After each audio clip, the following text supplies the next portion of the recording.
going on, everybody? All right, we're about to get started here.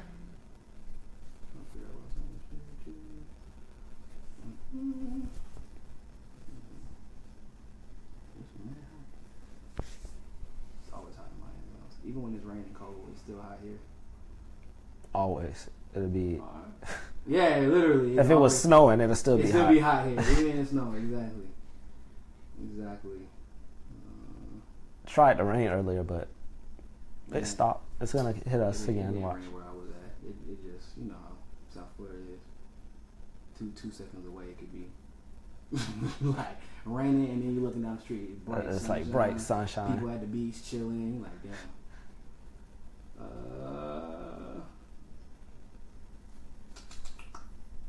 All right, everybody. We're about to go ahead and get started. So, thank you all for watching.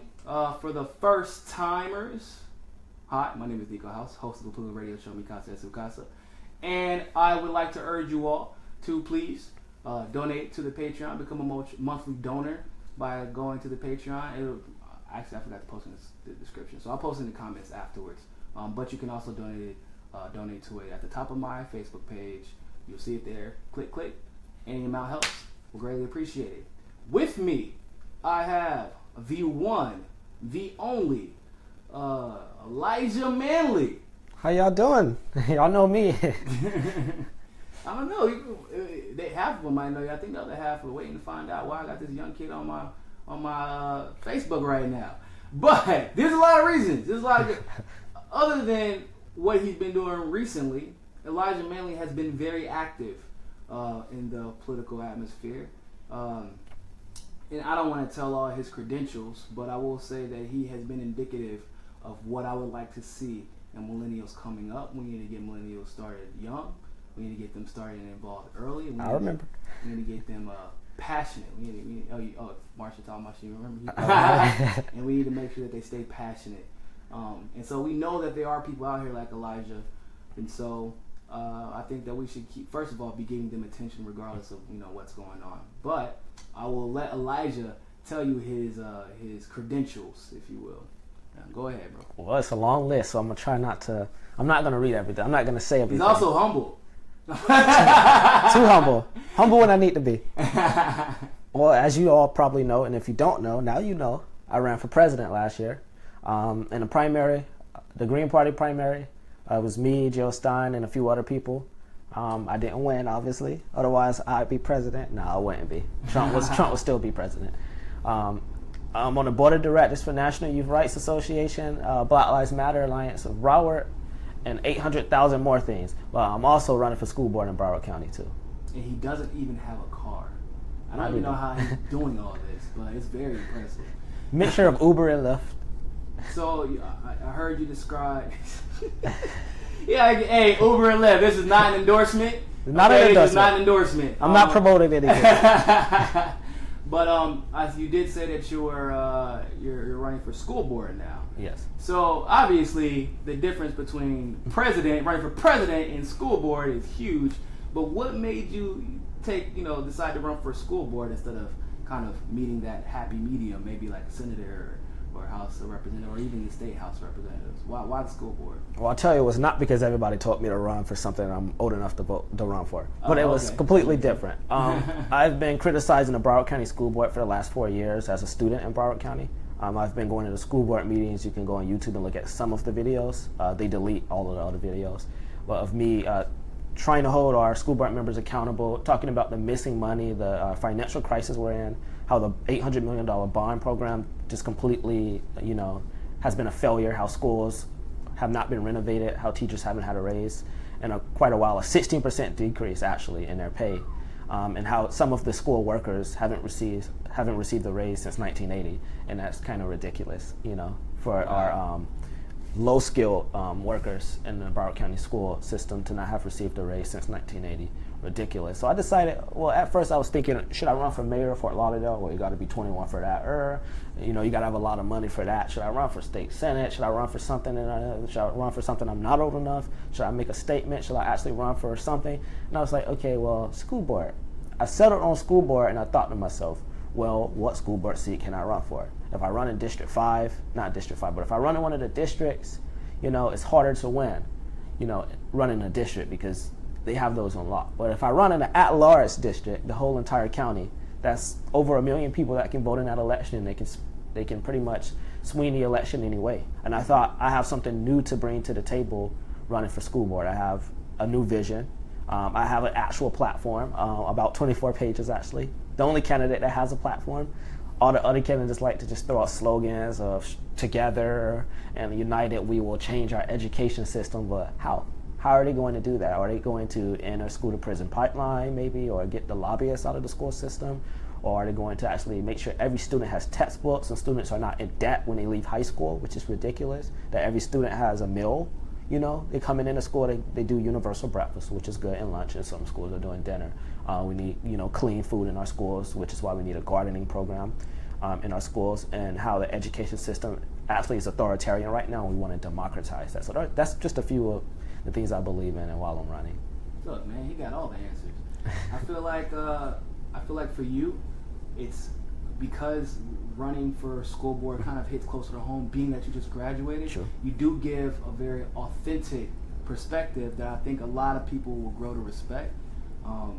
It's going to be hard, obviously, just because you're young, to convince people. But I think that once you lay out your platform and you we can do it together, but we need something to do first. We need to do something first. We got to have something to do first. Yeah, so I think that that's it's admirable that you realize. Well, first of all, it's impressive that you realize, okay, I can run for a small seat, but it's stupid because they have a lot. So you just make them all work for you. It's just smart.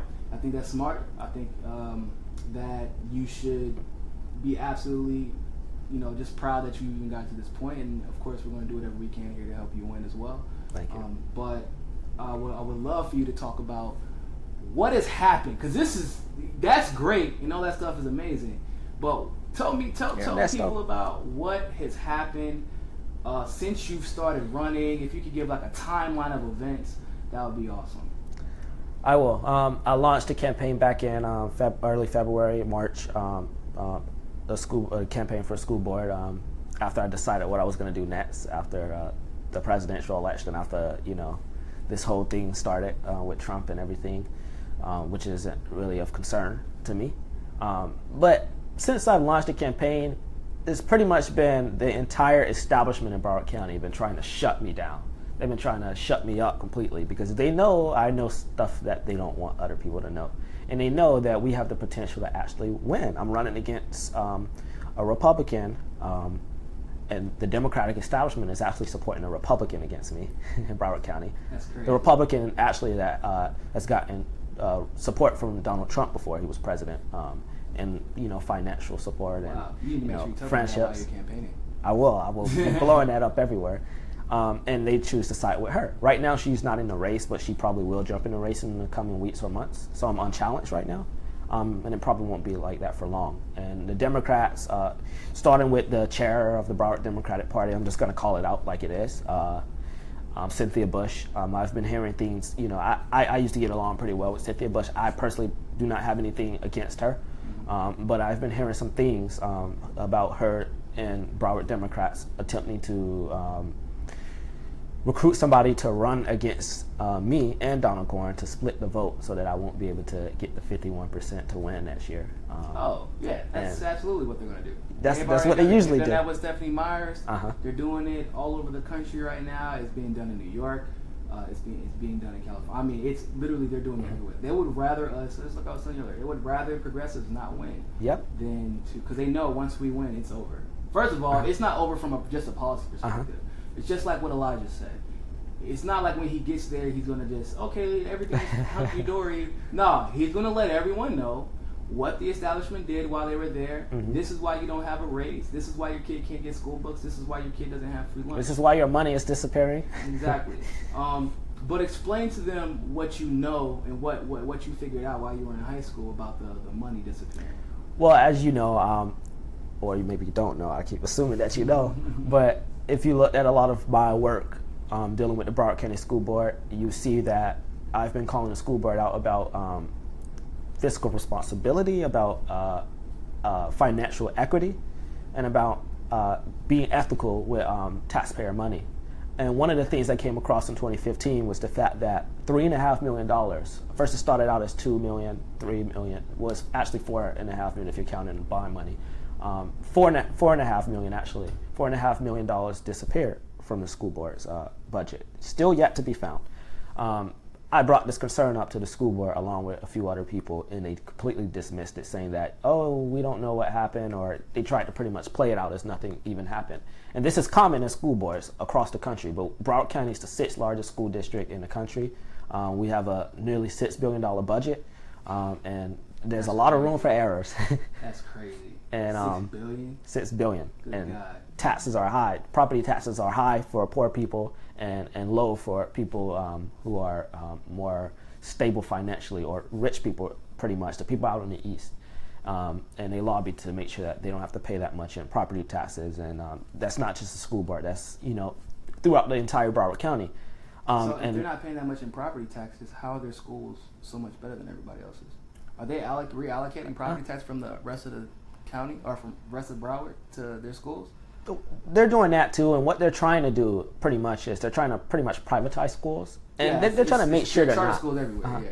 They're trying really hard. They're giving a lot of money to charter schools now, and they're trying to increase that. Charter schools are pretty much lobbying to try to get more money, more public taxpayer dollars, and they go around and they say, well, I'm not, at all trying to privatize the schools. We pretty much care about public schools more than charter schools and everything, but the actions show differently. The communication behind the scenes show differently. What members of what employees of the schools are saying are completely different in conversations they're having with school leadership about certain companies coming in and doing things.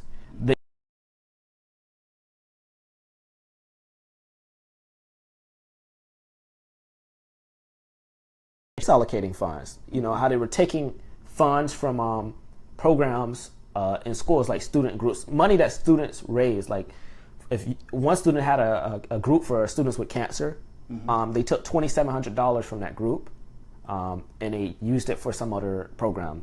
So they're taking, they can't do that. That's illegal. That's money raised by students. Definitely legal. That's stealing. Yeah. And they get away with it. And a lot of other things we found out is how they've pretty much been trying behind the scenes, and a lot of people notice, especially people in Miami, about how these contractors are coming into the schools and completely changing the way they work. Like construction contractors, outside companies and corporations, even textbook companies are paying school board members behind the scenes.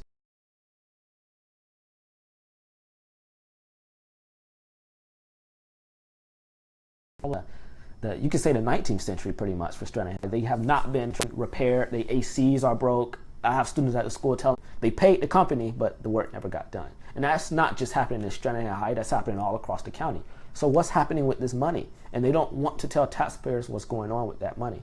There was a teacher named Juliet Hibbs, and she was accused Hold that thought. For everybody who said the video's breaking up, I know I'm trying to fix it, but you all know how much Facebook loves me, so no worries, because I'm going to, obviously, you can see the video after it's re-uploaded to YouTube, or Facebook, and I'm also going to re-upload it to YouTube as well, so you'll be able to catch the entire conversation there for those of you who are saying that it's breaking up. But go ahead.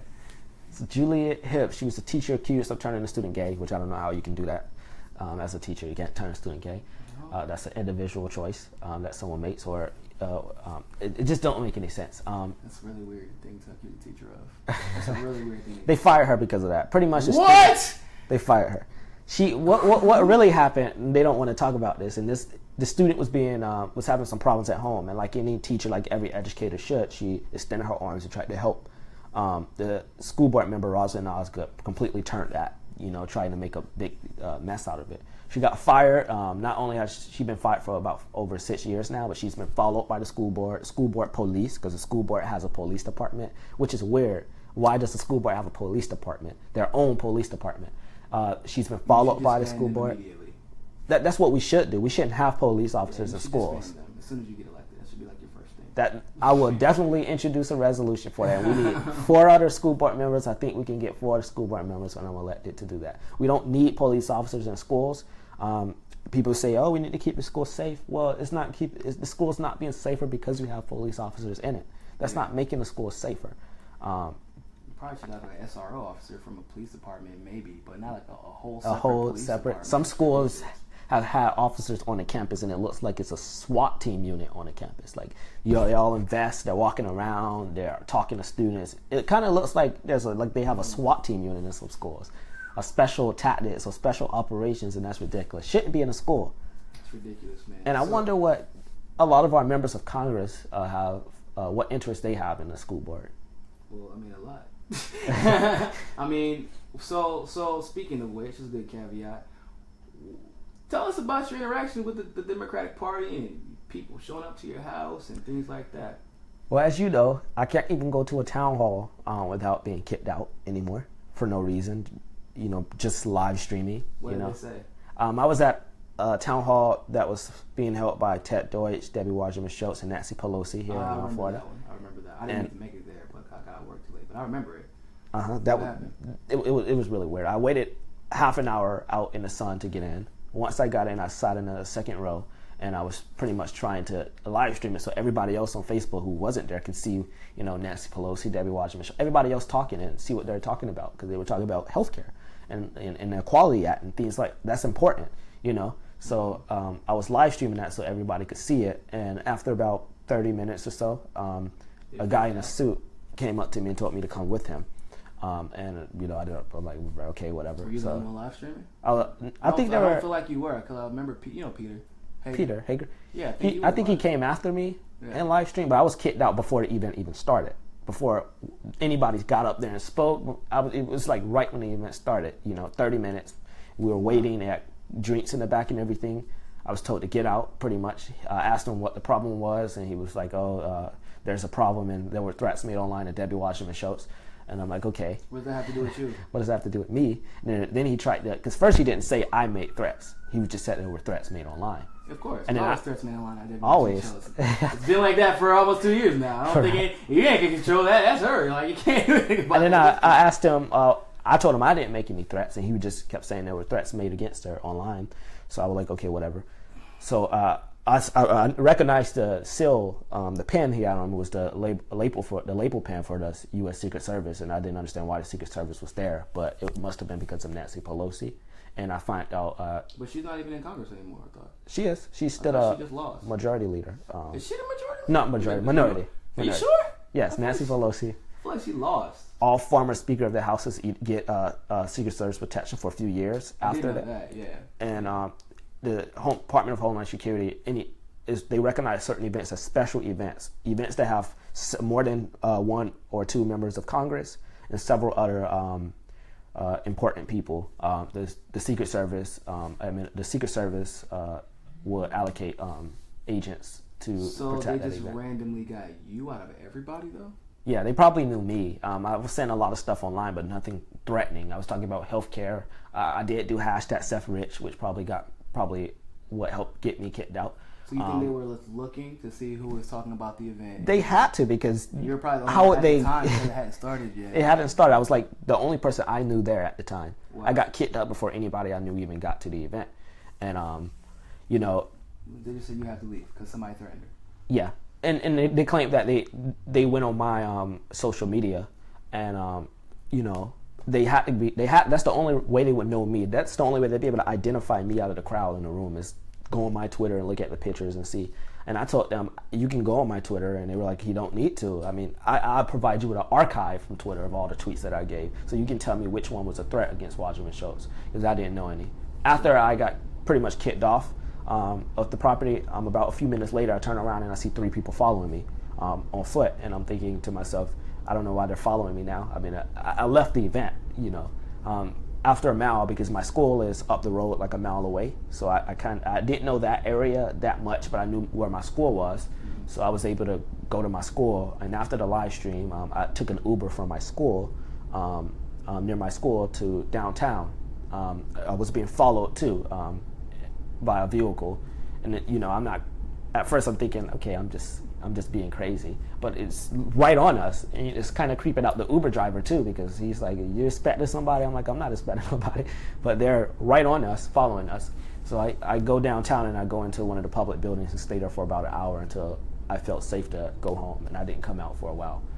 And it didn't end there. People think after that was the end of it. Like, oh wow, it's the end of them harassing me. But I get robbed a few days later. I get robbed, and my phone gets stolen, and my wallet gets stolen. My money, my social security card, my bank cards, everything gets stolen from me. And I didn't think nothing of it. I'm just thinking I got robbed. After that, on that following Saturday, you been robbed? Once. That's the first time in my own neighborhood. So interesting. People working against Wasserman get robbed the first time ever in their lives. Exactly, in their own neighborhood. Well, everybody knows. Well, everybody knows you because you've been there, I'm sure, your whole life. Yep. And then the following Saturday, I was at my mentoring organization, the 100 Black Men of Greater Fort Lauderdale, and one of the mentors put me aside, who I trust and I like, and he was telling me how Wassermann-Schultz DC office called his cell phone. I don't know how they got his number. And was asking questions about me and asking about my behavior and stuff like that. And I told him the next time they call, tell them to give me a call because I would love to know what they're talking about. And I don't know how she knew I was in that organization in the first place. She had to really be going through my stuff to know I'm even in the 100 Black Men because I don't really publicly broadcast that. So that's done and everything. I think that's over. But just this past week on the 18th, actually it was that Saturday. I got a visit from the Fort Lauderdale Police Department, 2 detectives. I'm in my room. My mom answered the door, and she told me there's some officers outside. I'm thinking it's the detectives that's dealing with my case from when I got robbed. I go out there, and I'm shaking their hands, and I'm thinking, okay, the guys, are they coming to tell me they caught the people who robbed me? No, these are completely different detectives. And they told me they had to come check up on me after the shooting in Virginia, which is weird because why would you need to check up on me after the shooting in Virginia? I had nothing to do with it. They got shot. And then they're gonna check up on you. They asked me a whole bunch of questions like, what school are you going to for college? What you're majoring in? They gave me my card and said, if you need anything, call us. They were like, do you have any intent to harm Debbie Wassermann-Schultz? Do you want to see her hurt? I'm like, no, the entire time. And everything, and I'm just trying to wonder out who sent them, who sent you here completely. They asked me what events I was going to for pretty much the next week. Did they tell you who sent them? No, they just said that they had to come check up on me, and I don't understand that. So I'm pretty much know I'm being monitored, or maybe under investigation. You're 100% being monitored, I can tell you that. If I'm being monitored, I know you're being monitored. You're directly you're pissing in her yard right now. So yeah. I know she's watching you. So that's harassment to me. And I'm wondering why she's harassed me, because it wasn't because of no threats. It definitely wasn't because of no threats, because I'm not crazy. And it's definitely not because I oppose her in her primary. It could be, but it's not. I don't even think it's fully because of the hashtag Steph Rich, one little post. It wasn't even because of that, I'm sure. I'm sure she has a lot of corruption she's going on, and people are close to finding out. And I'm curious to know what interest she have in a Broward County School Board and the millions that are disappearing in that $6 billion budget. Well, you know what the interest is. She probably got a lot of it being, making it rain in the club. But that's scary, man. It is. It's harassment. It's political suppression, and I'm an 18-year-old. I don't understand why there's a member of Congress harassing an 18-year-old. Like, you got better things to do, right? I mean, Go mess with Trump. Exactly why. We know why. Man, that's crazy. It's frustrating because I can't even tell you what to do. I would tell you this: keep fighting, and we'll give you as much exposure as humanly possible. I don't know if you, like I said, and this is just go live stream regularly. Let people know about what's happened to you. Keep people informed. Bring yourself out into the public, because that's probably the only thing that saved my life whenever I exposed everybody in North Carolina and all over the country by accident. But same thing with Jared and Liz. If these 2 lawyers that were killed recently are really connected to Wassermann-Schultz in some way, the only thing that's probably saving Jared and Liz right now is the fact that they made sure that as soon as we put the case out there, that everybody knows who they are. And so once obviously you establish, nobody ever got retroactively assassinated because they knew something and they told everybody and then they got assassinated. That's usually how it happens. It's usually afterwards, when you have all the information and they don't want you to expose it. So keep exposing. I'm gonna have to keep public. There's some things can't say. You got your platform, so do live streams, do YouTubes, start telling people this is what went missing. Interview people in the school board district or in your district. Interview cafeteria people. Have, just do whatever you can to stay out there, because once you do that, you can't be touched anymore. You get what I'm saying? It's harder. It becomes much harder because they know we're saying Debbie Wassermann-Schultz's name. We're letting you know that if you're watching us, we've been watching you also. So don't worry about that. I know. And so when they have somebody who easily has a motive, it makes it, they don't want to be connected to that. So yeah, they don't want to be associated. Exactly. They're scared, and the pictures are starting to be put together of the puzzle with what's going on. And I'm not, they can say all the time you're a conspiracy theory and all of that, and I tell them I'm not a conspiracy theorist. I just look at the facts, and when the facts make sense, that's what any journalist does when the facts make sense. Conspiracy theorists know when I'm being followed. Exactly. I don't have to be a conspiracy theorist to know that the pieces of the puzzle are kind of coming together with these, things that are going on between several politicians that I can't speak of publicly. Yeah, definitely. So, like I said, you gotta put yourself out there. And just even for your own platform, you want to have you can't reach it's impossible to reach everybody in Broward. So you got to outsmart them. Use your millennial brain and outsmart them. Get on Facebook Live. Make sure that your outreach is specifically towards Broward. Obviously, we'll do whatever we can. You got the caucus with you, I'm sure. Even the Democrats, the progressive ones will help you out. I'm absolutely positive about that. So, just stay safe. Don't walk alone. God knows. Even be careful when it comes to your Uber driver. And, gotta make sure it's an actual Uber driver. Right? It's not a game out here, man. I had to make sure those were actual police officers that actually came to my door. Because they probably weren't. They just had 2 fake ICE agents, right, that tried to get into, or federal agents that tried to get in the courthouse. Yeah, you never know. It could be the same guys. There's also some people who claim to be, with the party, the official party members trying to go another one of our colleagues' house, and that probably wasn't. They hopped back in the car and drove off, saying that they were there to register people. So they probably weren't. They were probably checking up on you. They maybe even wanted to see if that was actually your house.